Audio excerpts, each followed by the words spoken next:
Hey team, Coach Jeff here. We're back with another Saber Bladework exercise. This time using two weapons, practice our parries. All right, let's practice.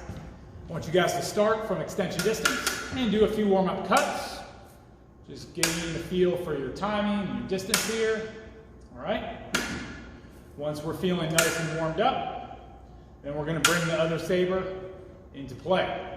So in your weapon hand, your dominant side, this is going to be your saber, just like normal. In your other hand, you can use a saber, you can use a coat hanger, any type of implement that you have around the house to get the feeling of the blade contact and the riposte. All right, so let's start with some parry 3 exercises. I'm going to bring the saber in my left hand across and use my edge in the guard to make the parry, moving a little bit, and then I reach with the tip and make the riposte. All right, so 1, 2, hover and relax, and back on guard.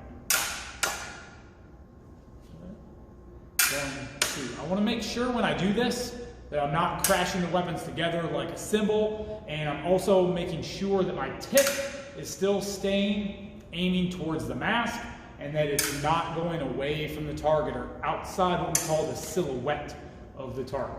So we go 1, 2, relax and adjust, and back. Just like that. All right, here's how parry 4 works. Keeping your tip still aiming towards the center line, turn your edge and bring your guard across the body, and then you have to do a little bit of a cut motion with the other hand, and then we make the riposte from there. 1, 2, and 2. As always, make sure you're in a nice on guard, knees bent, good, chest nice and open, just like that. 1, 2.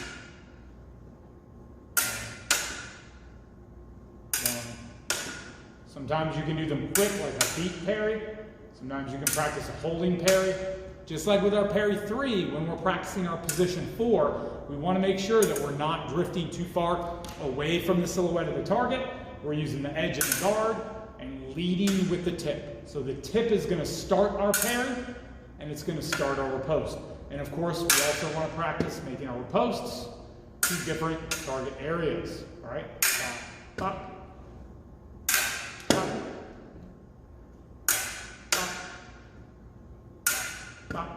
Good. Don't forget to control that cut at the end.